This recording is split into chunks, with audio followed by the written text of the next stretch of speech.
Yo les voy a explicar, señorías, lo que es la progresividad de Podemos. Es subir las tarifas de la Ley Nacional del 87.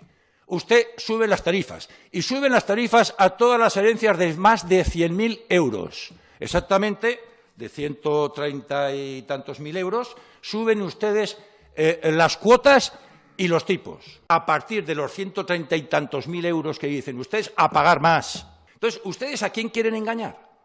Si este proyecto de ley tenía alguna virtud, era, hombre, que subía los porcentajes de reducción en el caso de las viviendas habituales. Era una de las virtudes, o es una de las virtudes que tiene este proyecto de ley, tanto en herencias como donaciones. ¿Saben lo que hacen ustedes?